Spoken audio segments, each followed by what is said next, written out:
I've made 2 videos on the topic of weapons, the best weapons in each game, highlighting the utility and ease of access of certain weapons making them a godsend right out the gate, and another, the strongest weapons in each game, making note of the raw power and might and stat boosts provided by them. Those videos were sick, and talking about awesome weapons was a fun time. With the hundreds and hundreds of weapons across the over 30 years of Fire Emblem, it is no surprise though that some weapons forged from the brains of intelligence systems ended up being disappointing, downright detrimental, and a complete waste of resources.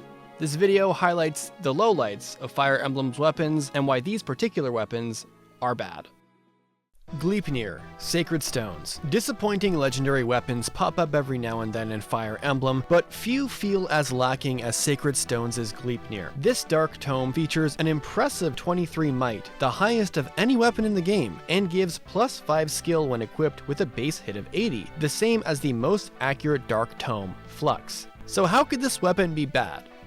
2 reasons. First, it's the only legendary weapon in the game to not be effective against monsters. So while a 20 might weapon like Garm gets doubled to 40, sacred weapons being doubled might instead of tripled, Gleipnir's might remains at 23. What's worse though, Gleipnir's absolutely massive at 20 weight. Without body rings, both Ewan and Null have 8 constitution as a promoted druid or summoner, meaning they lose 12 points of speed just by picking this thing up. Even a siege tome like Eclipse only weighs 12 weight. This absolutely massive book is the heaviest weapon in the game by far. The only thing you're doubling with this is a 0 speed Entombed, and without being able to one-shot most enemies, Gleipnir is a relic that should have stayed in Grotto's treasure room. Luna, Sacred Stones. The bad news for Dark Mages and Sacred Stones doesn't just stop at their capstone spell. The incredibly overpowered Luna from FE7 got heavily nerfed in FE8 that it's bordering on useless. Going from 95 hit all the way down to 50 meant that the spell once meant to provide guaranteed damage was now missing more often than not. To make matters worse, most enemies in FE8 had extremely low resistance, and unlike FE7 with its Valkyries and Sage bosses, FE8 featured very few enemies that even used anima magic, meaning the magic triangle isn't going to help your accuracy either. Summoners were really good in Sacred Stones, but it sure as hell was not because of dark magic. The Steel Axe, Binding Blade. Axes are Fire Emblem Bandits' favorite weapons, and the Steel Axe is a pretty popular one in Binding Blade. Eventually the Steel Axe would get threatening, but if you've ever played Fire Emblem 6, you might remember this axe as that weapon that can never hit anything. While almost every weapon has lower hit in FE6 compared to every other FE game, the Steel Axe is particularly egregious at 50 hit and 15 weight. For 15 less hit and 5 more weight than an Iron Axe, all you're getting is 3 more might. The significantly lower hit and speed for such little payoff certainly puts the FE6 Steel Axe in the armory of shame.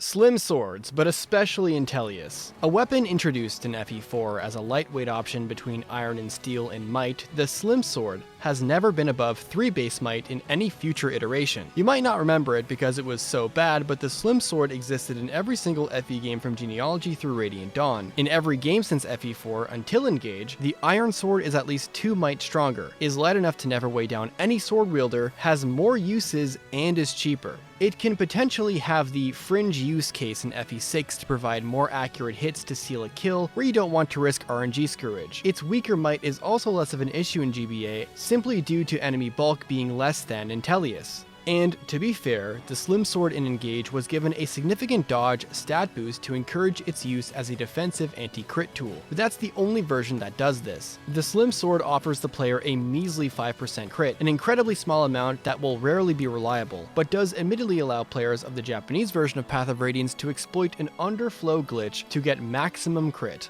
So that's something. It technically sees a second use as well. If you equip Ike with one before chapter 313, he becomes weak enough to get killed by a heavily invested Dawn Brigade unit. Neither of these are normal reasons why a weapon should be useful over another, but that's it. It's inexcusably terrible in Path of Radiance and in Radiant Dawn. In FE9, Mia starts with one but literally doesn't need it, as she also does not get weighed down by iron swords and has high enough skill where the marginal difference in hit rate wouldn't matter. In FE10, the slim sword is even weaker than a bronze sword and exists to nerf Alencia in chapter 2-P by giving her one, when she, like Mia, is not even weighed down by iron swords. These swords are actively detrimental and are for some reason more expensive. Don't. Knife. Path of Radiance. Speaking of weapons that weaken their wielders, we're revisiting knives in Path of Radiance. For some reason, the devs thought thieves shouldn't use swords, and pre-promoted sages don't deserve a staff rank. Instead, it invented the knife, the only weapon weaker than a slim sword at 2 might, 1 range, and locked to the lowest strength class in the game. You eventually got stronger variants in the form of a 4 might dagger and an 8 might armor effective stiletto, but unless your Volk is incredibly strength blessed, you're still stuck dealing single-digit damage to most enemies. And it's even worse if you're trying to use Soth, or Asherah forbid, a sage in melee with a knife. Daggers would eventually become incredibly powerful 1 to 2 range weapons, but the humble Path of Radiance knife isn't a weapon that belongs in the battlefield. The double bow, specifically in Path of Radiance. Another Path of Radiance invention is the S-rank double bow. Not in the sense of double might or crit, but in range. Yes, a 4 range locked bow. Not 2-4, not 3-4, just 4. Having high range is always useful because of the extra tiles you can attack from, but why 4? The bow is also limited only to snipers like the longbow, so no warriors or paladins can use it either. Only Rolf or Shinon. It's weak enough that you will probably need a crit to one-round any target, and with such an awkward range, there's nothing in the game you'll be able to counterattack on enemy phase. One niche use of the double bow is to let you shoot through walls, as Path of Radiance increased the number of tiles a wall counts as to prevent archers from shooting through them, like they could in other games. Unfortunately, the only map with walls on it after you get the double bow is the very map you get it on, so even this use case is basically pointless. Thoron.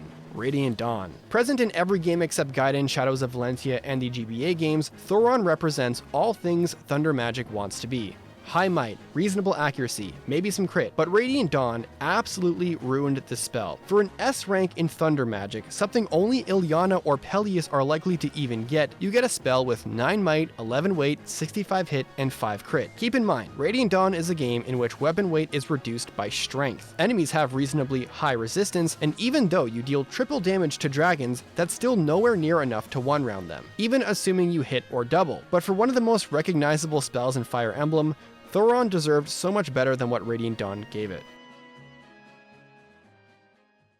Ginnungagap, Fire Emblem Fates. Fire Emblem Fates was notorious for making its high-rank weapons nearly unusable to try to balance the lack of durability. Between silver lances that add stacking debuffs and legendary weapons that have your stats, it's hard to pick just one, but Ginnungagap is probably the worst of the bunch. For an A-rank magic tome, you get a weapon with 15 might and 65 accuracy that halves your magic after you attack with it until your next attack. Considering in Fates the majority of your damage comes from your stats and not your weapon, having a next attack debuff is bad enough, but this applies until you attack again, no matter how long you wait or what weapon you attack with. Making your mage borderline unusable until they attack again is horrible, and with the only upside of this tome being slightly more base might with pretty poor accuracy, there are so many other tomes you should use. If you need player phase burst damage, use Lightning to double. If you want a tome that doesn't debuff your speed, use a Forged Thunder tome. The high power of Ginnungagap is incredibly situational and is usually not worth the massive debuff. A workaround for this is setting up your mage to dual strike to reset their magic stat,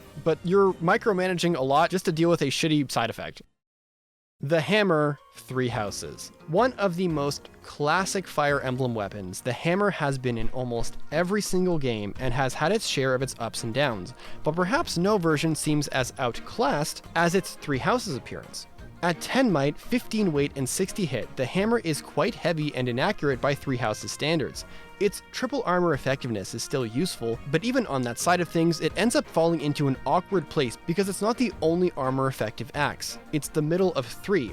The mace has less damage but is way more accurate and significantly lighter, and the axe of Ukonvasara or the axe of Zoltan come early in part 2 with significantly better stats across the board at a time when hitting A rank in axes isn't going to be that uncommon considering it's a requirement for Wyvern Lord, one of the best classes in the game. And even if you don't have either of those, you can always use a combat art like Helm Splitter for double effective damage with a stronger weapon, so there's very little reason to use a standard hammer in Three Houses. The Master Lance. Engage. Last on our list I wanted to include was at least one weapon from Engage, and Leaf's Master Lance has to be it. People familiar with Thracia might recognize the Master Lance as a 1 to 2 range Brave Lance, and that's basically what it is in Engage, but making the Brave effect player phase only and having its base might to 7 while retaining the horrible 55 hit and 16 weight of the Thracia original makes it a worse than useless weapon for one main reason.